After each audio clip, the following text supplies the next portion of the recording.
And officially, good morning, everyone. Welcome out to the Market Watch Group weekly opening bell. Transitioning from our market posture yesterday to trading today. And we talked a little bit about this, that in our prior week, we had a stable week where our score didn't drop. We had hopes that the market could pull itself up by the bootstraps and get back into its bullishness. And then last week happened and our score dropped again. And now we're looking at down in the consolidated fashion about 5% from the high. So halfway to what a correction would be. So if it's going to correct, there's more choppiness ahead of us. Okay, let's get into it.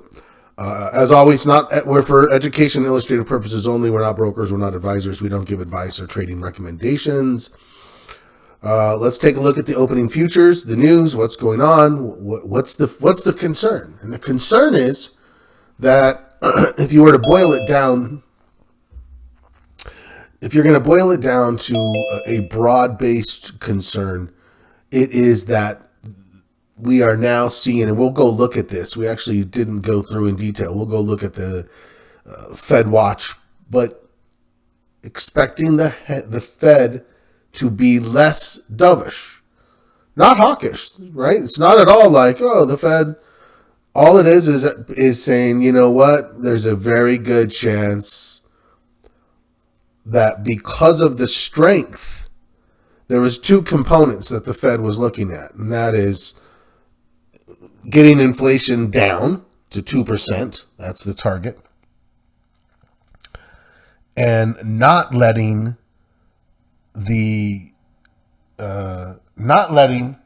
market and the economy slow down and stall during the time when the rates were higher.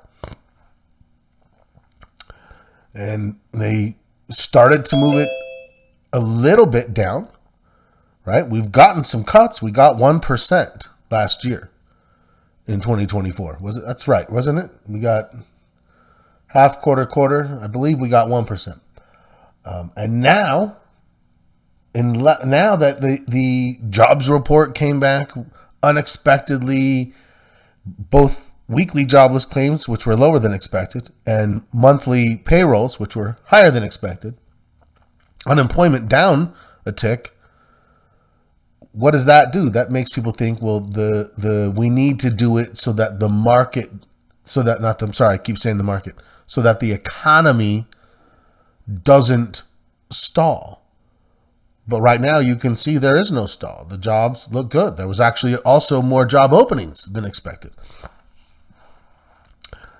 So now the translation of this is we're only going to get more Fed cooperation. And honestly, hopefully it finds a home. It's not like we're looking for it to go back to zero. I mean, of course, everyone would love free and cheap money, but that's not sustainable. So it's more like it drops to 2.5, from 4.5 to 2.5, and then it lives in a nice, stable place. That's in the bigger picture what we're looking for. Good morning, Sandy. Good to see you. Okay, let's go take a peek.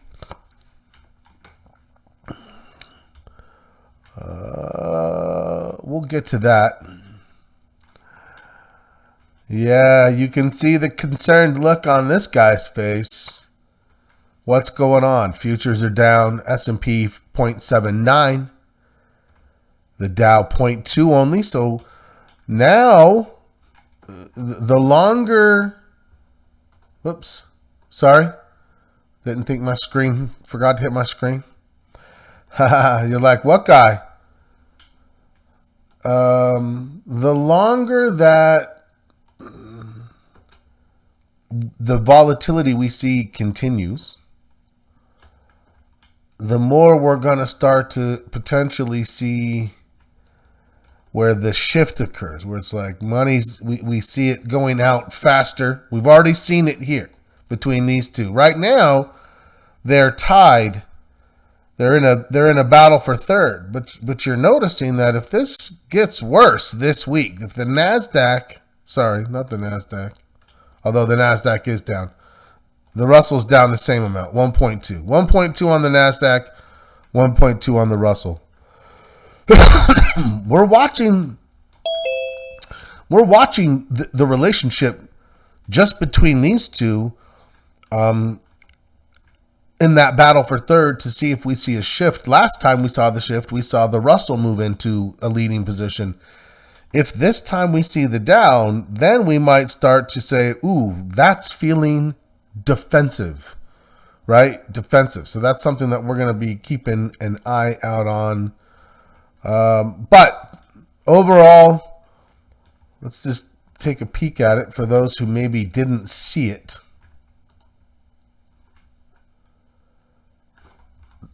Posture. Okay, so now, right? So we had last week. We had last week where we had a week of stability, 5.5 to 5.5, and we thought, okay, can we stabilize from here? Can we stabilize from here?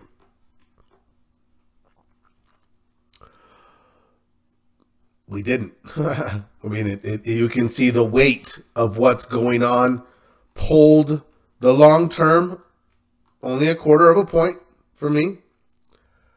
The short term down a half a point, and honestly, that maybe should have been a quarter point back here somewhere, and then another quarter point this week. But there was maybe a little bit of catch up in that situation. Volume got worse, so you can see that we really have seen the sellers take control, and that's where we have some concern.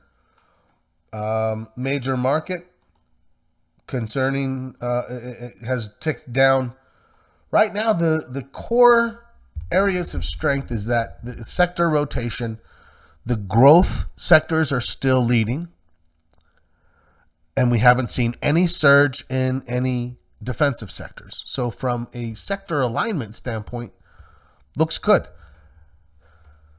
Another place where we still see strength is the VIX, and the VIX is that representation of institutional sentiment. So when we look at our institutional indicators, the long-term trend, it's softened a little bit, still bullish overall at a 1.25. You look at the volatility index, and that one is staying bullish as well. And you look at the sectors, and you can see that there's still underlying strength. But do overall bullish markets correct, which again is that 10% mark? That's what we're kind of looking to see over the next week.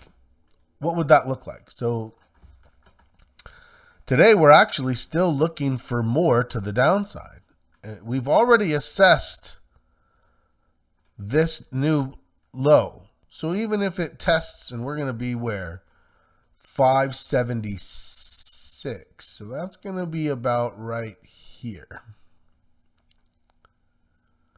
576 is where we're going to open. So we're definitely testing into this newer area. We'll see how long. We'll see what the day brings. Do we open lower and end up rallying? Or do we open lower, go lower, come back, and then finish? That ends up being a hammer.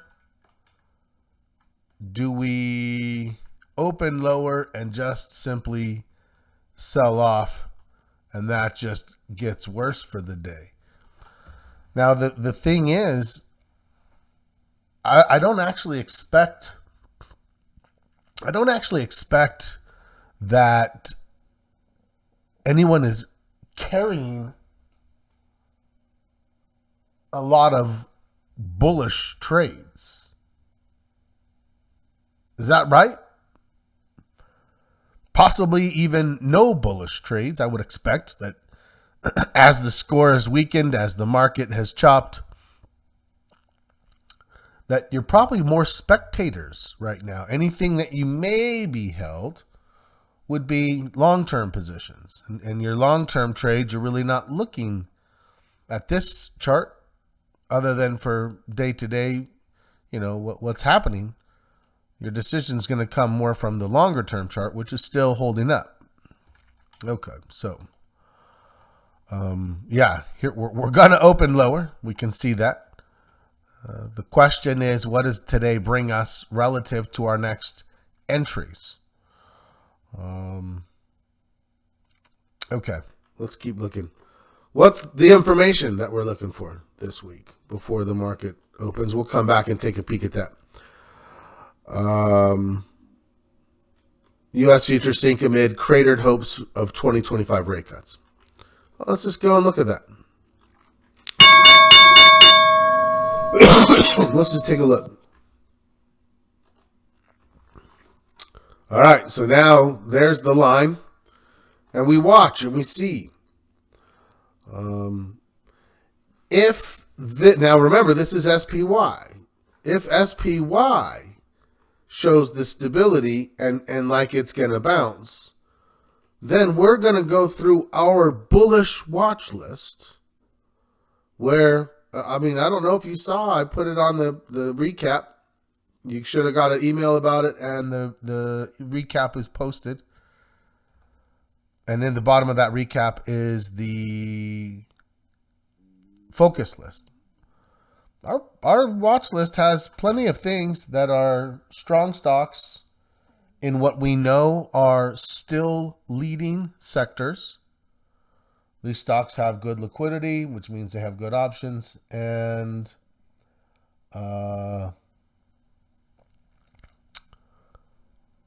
they're still above the 50.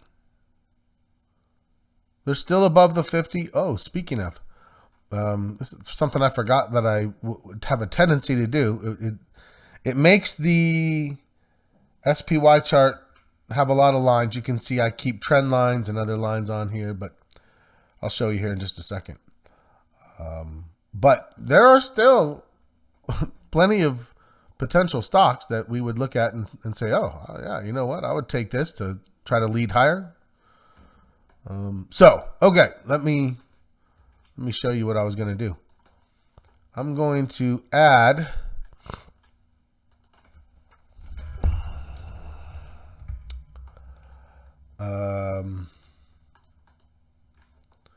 two more moving averages.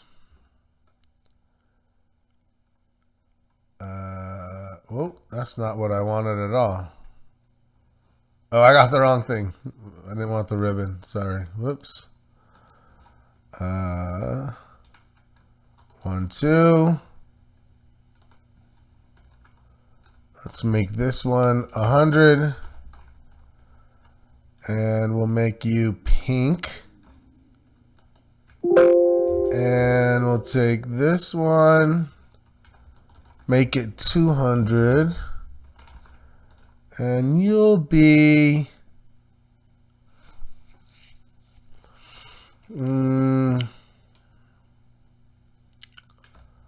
maybe this kind of light blue gray color. Okay.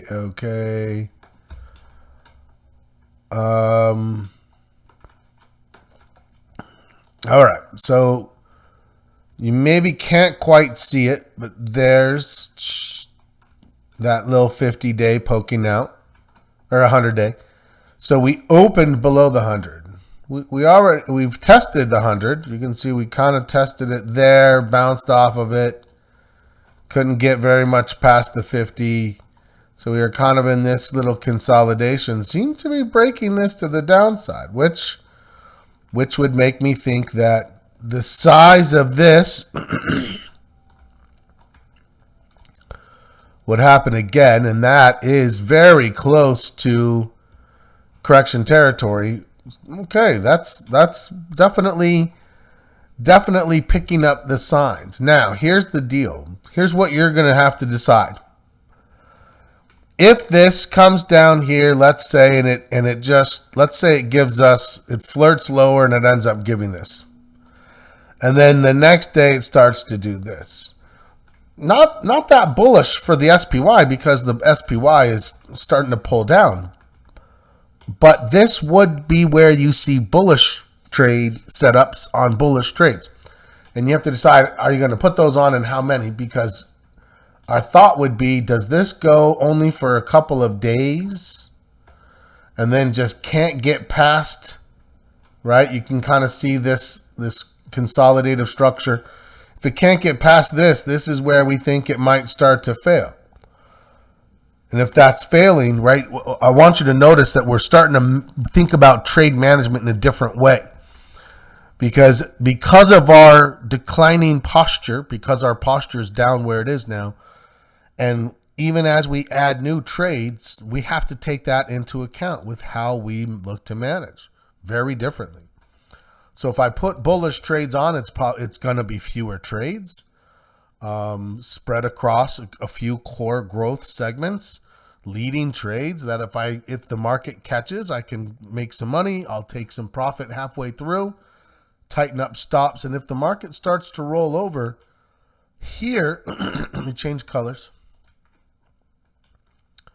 This is where we're thinking, if you are a little bit more experienced, if you're a little bit more aggressive in your trading, you might now start to think about bearish trades in a speculative fashion, right? Not just a hedge or a balance, but even speculatively, where you'd say, now we're still going to be bullish overall. Our posture is a 4.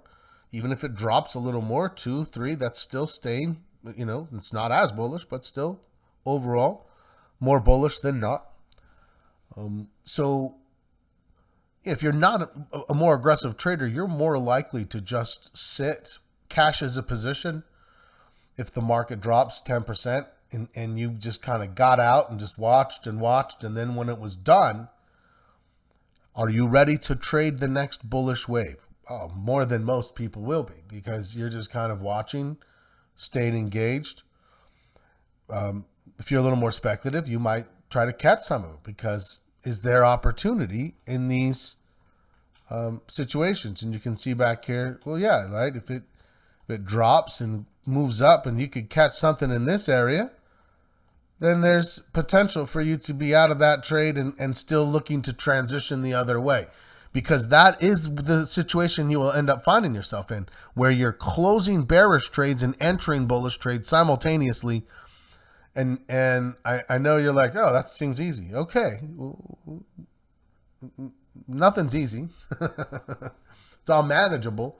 But we want to make sure that we know what the road ahead looks like. Hopefully this makes sense. Let me know if you have any questions about that.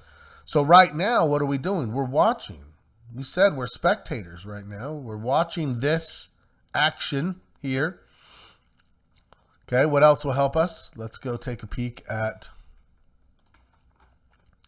the VIX. It's a pretty good spike. And again, I was not in as much and didn't close, but I am forcing myself to undergo a bit of a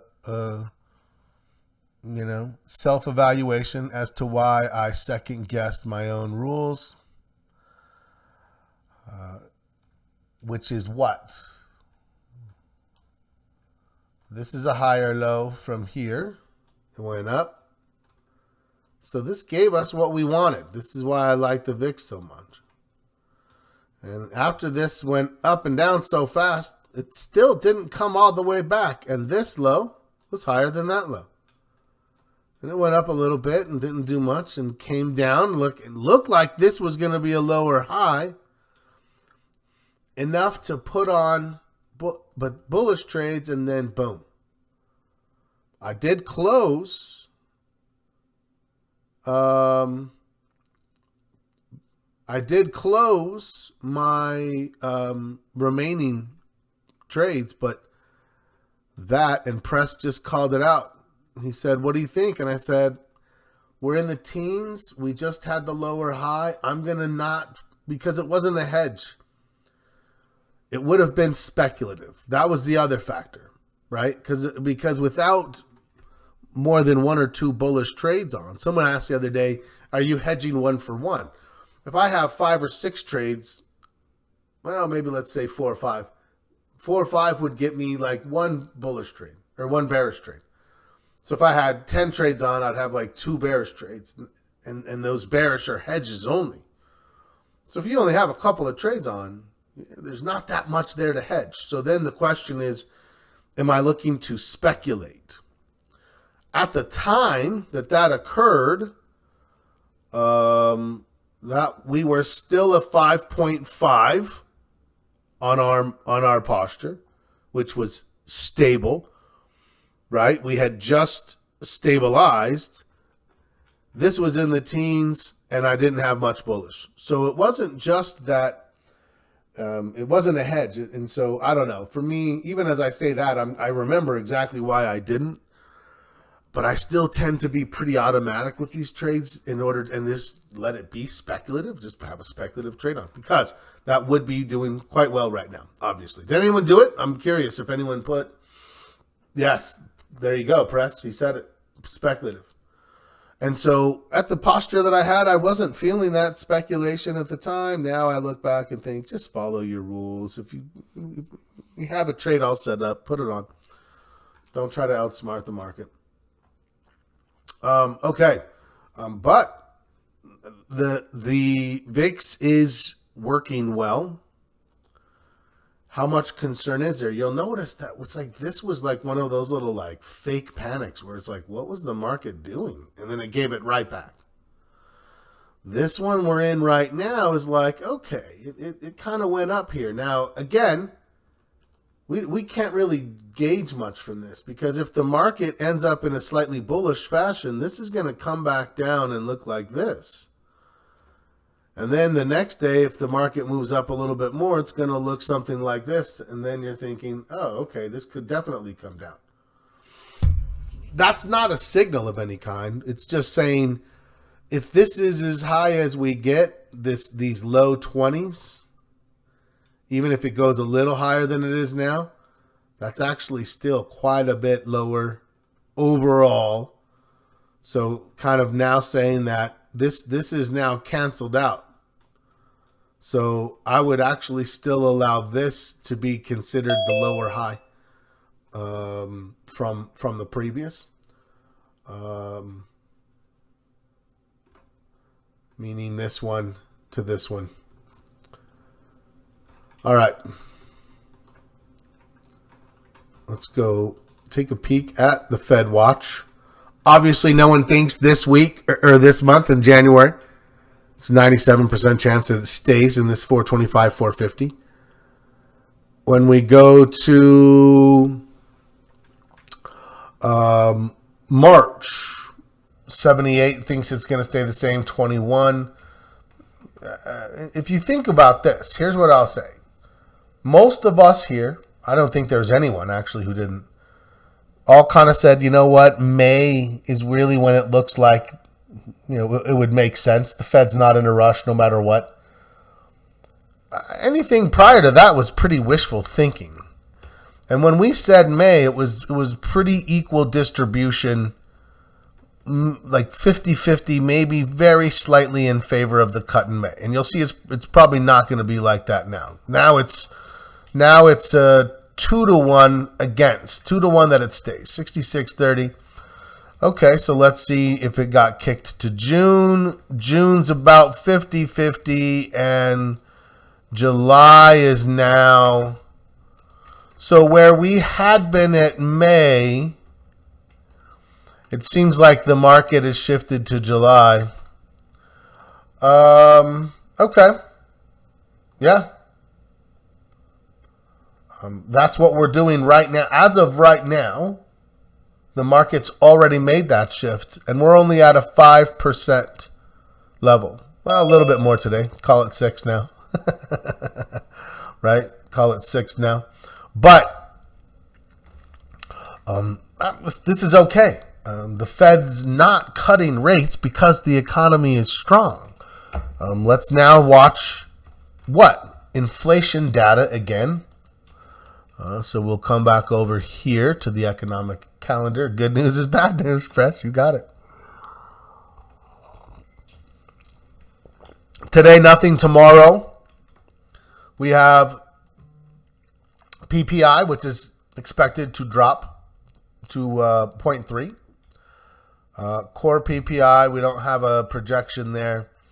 Then we have core year over year was at 3%, and core PPI was at 3.5. So PPE is a different mechanism or a different measure that the Fed uses, has dropped into the low twos. But PPI and CPI, we'll see next, are really more in the low three, high twos. So this is where it's like we need to see some movement. This is where the market was going to look to see, do we start to have this break down into the twos? If you come down here, here's year over year, it was at 2.7 and it's actually projected to tick back up to 2.9. Core CPI 0.3 expected to drop to 0.2. Those little victories aren't enough, right? To be like, oh, it's down from the previous month. No, we need to see the core CPI, right? This is at 2.9. This is 3.3, 3.5, and 3.0. These need, as long as the market stays strong, those have to get down to 2.5 before the Fed starts moving again. That's my thought. Weigh in. Do you agree? Do you disagree? That gives us July is 6 months. 6 months for us to see monthly reports to see if that inflation comes down. New administration. We'll see if policies get put into place that help to move the needle, maybe break it out of the stall, and hopefully in the right direction.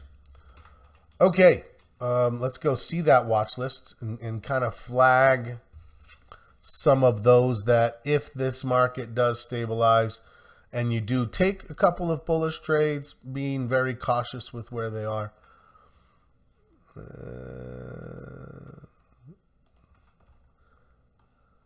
Okay, now, what if I were a brand new trader? What would I be doing right now in this market? I would be showing patience.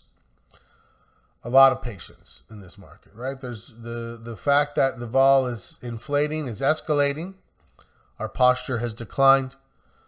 This market's not going anywhere without you, so be patient.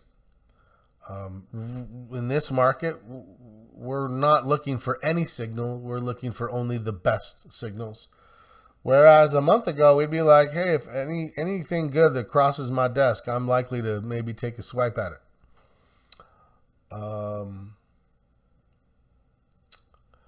It seems you are... Sam asked about commenting.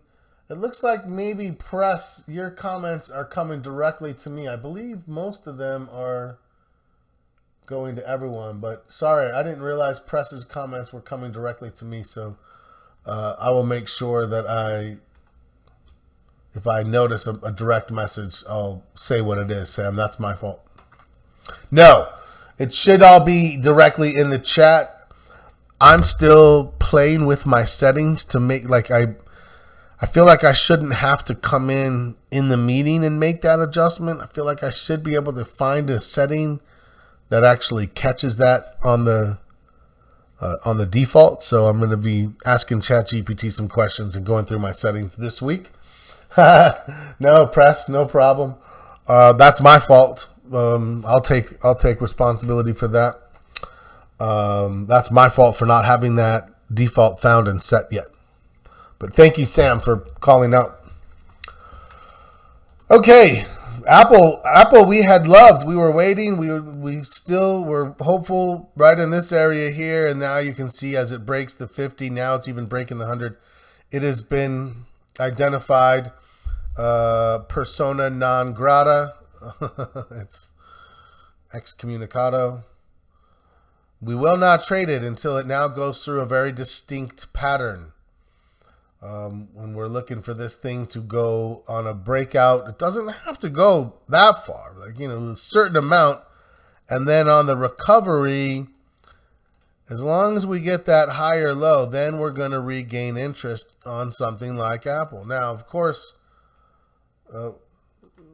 we should have plenty of things that remain strong. You can see Amazon, even though it's broken down, it's never broken the 50. This is one that I would definitely think about if I see it come in here and it's back down in this oversold area and we get a turn. Certainly there is prospects there. We know that consumer discretionary continues to be a leading sector. Here's another one that stays floating above that 50, just maintaining that strength. How much have the sellers really done on this thing that has just gone flying? AXP for financials and credit, it's staying around that level. So again, I'm looking to find stocks where the sellers haven't managed to do much damage. Those are the ones. Bank of America is clearly one. Only problem is I just don't have much time before earnings, but I've got a great bull flag setup occurring right there. BX, no, you can see it's making lower lows, consolidation. I'm not going to kick everything off, though. If we start kicking off stocks from the watch list, it's the peripherals, it's the late additions. A lot of our late additions that we found recently are things like Rocket Lab, Reddit and Roblox, which have been strong. Actually, Rocket Lab is another one that's not too new or too old. All of which have been putting out great bullish trades for us. CLS is relatively new. So CAT, that's a foundational stock for me, but it is certainly in the confines of a consolidation. It's a bullish day here today. This is where people would be like, oh, the stochastics looks like it could be turning. I don't care. That buying at that lowest low in the last 2 months is not what I'm trying to do now. I'm waiting for it to break. I'm waiting for it to come back. And then I would look to trade it. Patience, like I said.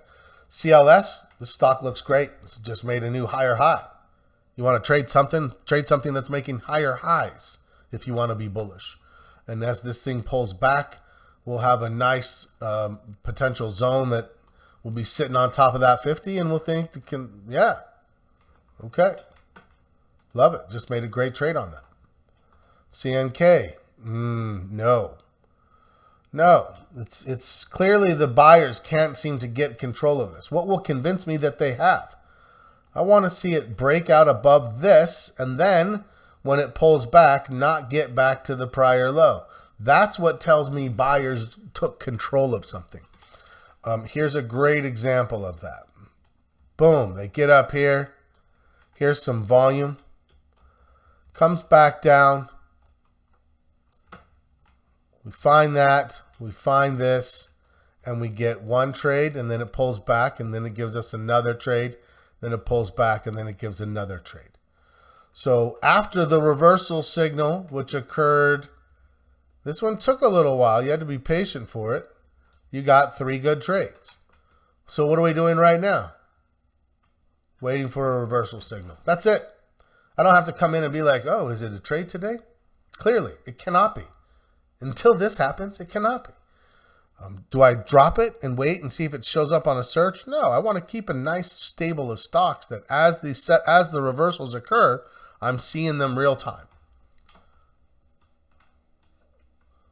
So again, if you're new, What are you thinking? If it doesn't look like, well, here's the next one. If it doesn't look like this, where you can see it's still above the 50. Some people might say, Scott, it's going a little sideways. Yeah, you're not wrong. I mean, some of these are. This thing was on this beautiful trend. Now it's kind of in this consolidation, but a lot of things have broken the consolidation to the downside. If I see this thing turn to the upside, well, that's a whole different ballgame. That's a bullish breakout, and that would be a different thought process. Again, we're not seeing anything yet. We're just waiting. Delta, great earnings, bullish breakout. Now what? Now we wait to see how much it gives back, and the next time the buyers look to take control again. Here's the Dow. Dow is Dow's up 0.34, where a lot of the other markets are not. DocuSign still above the 50, meandering down.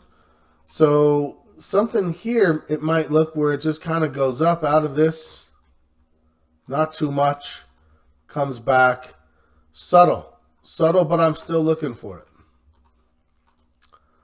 Fastenal, we're holding on to it for a little while longer because of its ability to make good bullish moves, but definitely waiting for the pattern. Flex, this looks viable for me. If this comes down and stabilizes and turns, this is something where I still look at the moving averages. You still have an uptrend in place. If you're bullish, trade strength.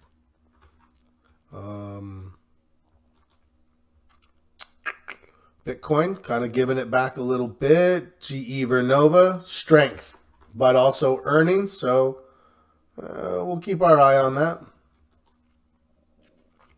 General Motors, kind of down. Google, I still feel like Google has till right there, and I'll try it. It's a leader. Communication Services is a strong group right now.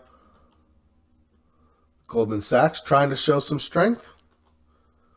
HWM, another one that just is kind of floating above that 50, trying to make a bounce. We'll see. IBM, we want to see these go through the reversal pattern, but the sellers haven't done much. They're still in that range of that 50-day. Here you can see the Russell down, but trying to come back for the day. That's why we want to watch today. We think there's important information. JCI. Here's KKR. Patience. MasterCard. I like AXP better than MasterCard for sure. But we'll watch them both. Meta. Meta is in a nice cup and handle. Possibly getting a bounce above the 50-day. That's got some viability. That has some legs to it. Watching that. Can I explain the reversal pattern, Jim asks. 100%. Thank you for asking. I'm going to explain it over and over and over again. Not quite here. Here's a great one. So I would technically look at this here and say, when it broke out of this, so I'm looking to kind of start the pattern with this line where I'm connecting some dots into the consolidation. And what we're looking for is for it to break above that consolidation, and on the next cycle down for the sellers, right? So in this period, we're basically saying that the sellers own it. It's just making big, strong lows, a little bit of highs, big, strong lows. And then we're looking for that subtle reversal where it pops up and there's a little bit more in the buying cycle and then a little bit less in the subsequent selling cycle, right? So anytime you have a consolidation like this, and you can kind of see you had it back here, Now, this one took a while. It busted up out of it. You get some help from your stochastics down here. Then it fell down. And on this one, you can see this one gave a bit of a false start. Are you going to have bad, like I would, if someone took a trade there, I'd be like, yeah, that's a good trade that just simply failed. And then the next trade is where it came. And then it gave that big move right there. So what we're looking for is the shift. Now this thing popped up and then what? Now it's still making lower lows. We can't expect that the buyers took control if it's at lower lows. So essentially, this pattern is still intact. So what would I look for? If this gave me a bullish candle tomorrow, I wouldn't be thinking, oh, I have a trade on my hands. Why? Because I don't trade lower lows in downward consolidations. I would think to myself, I need to see the buyers come again and maybe even again. Give me 3 days of buyers. You'll notice that you see 1 day and then 1 day here and then it started to fall and then 1 day and then the next day it already started to lose steam and right. And that's during that period of time. What do you have? So we're looking for the buyers to actually come in. And then if they run out of steam, then what happens? It comes back down. And if the sellers can't get it back to the old low, that's what tells us that that demand supply shift has occurred. That now the demand is outpacing the supply. The sellers only got it to here. And that's where we think to ourselves, we're ready to catch it. If you go back to any start of any good bullish move, where it really ends up going through its reversal. Remember, we're not trying to call the bottom. I'm not calling out that I want to trade. Let me switch my color. I'm not trying to call out this bottom. I'm super content to catch that next move. And if you have that, you'll see that you'll find your trade over and over again, and you don't go through the stress of, is it a trade? Is it a trade? We don't worry about it. When it's done bottoming out, when that knife has hit the ground, then we start to reach over and pick it up. We don't catch it when it's falling. Let me know if that makes sense, Jim. I'm glad you asked, and I want to keep going through it. And hopefully you'll notice, like something like NDAQ, there's nothing here for me until it goes. You can just find this line.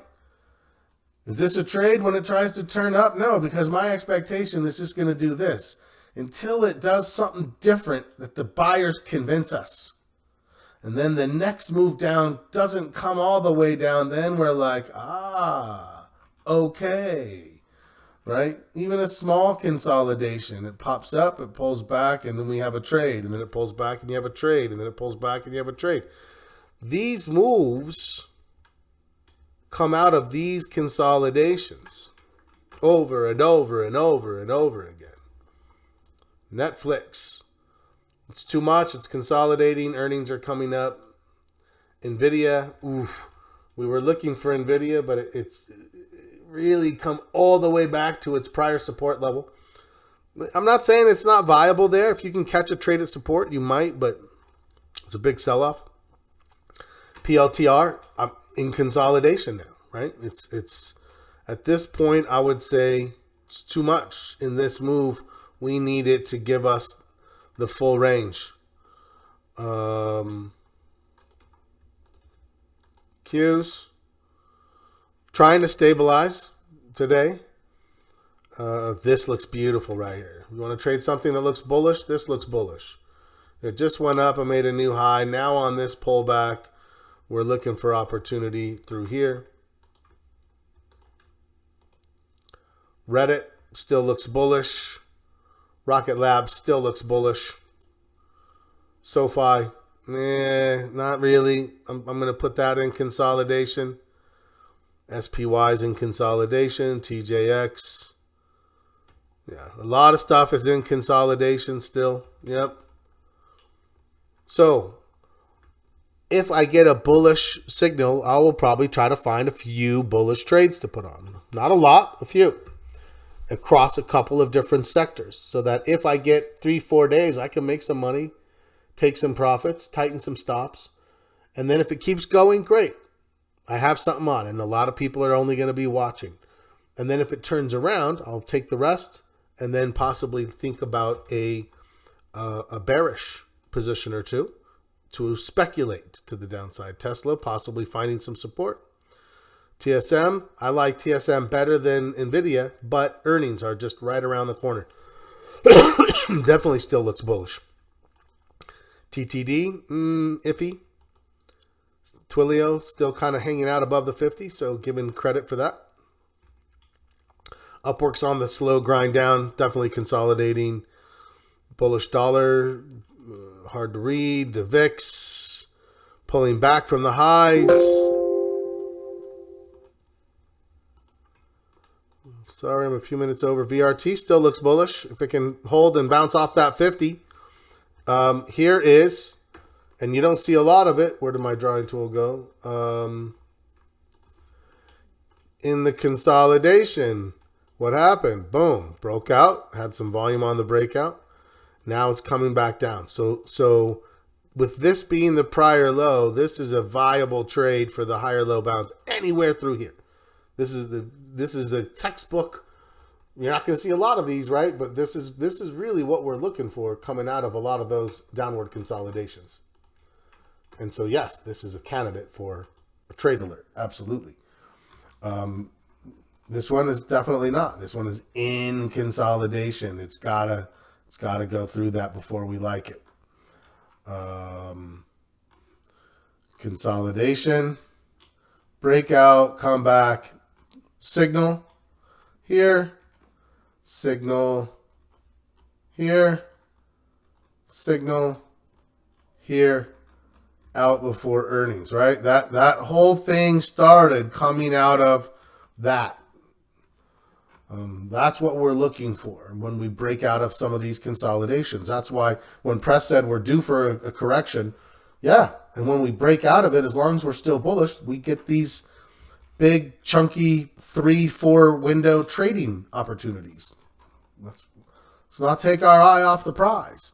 Walmart still looks bullish, but it may be in a little bit of a consolidation. Okay. I'm a little over. I'm not going to go through the sector stocks. Remember that tonight our session is no longer, just like a chit chat. It's Q&A. Bring your questions. I'm going to chat with whoever's there. I'm going to go through Circle. So if you have a question and you put it in there, I'm going to find it. I'm going to write it down. I'm going to bring those questions with me. If you have a question you want to bring live, we had some great discussions last time. Really took us some cool places. So I hope you guys will join me for that. Once again, flavor of the week is patience. Other than that, thanks everyone. It's great to see you. As always, happy trading.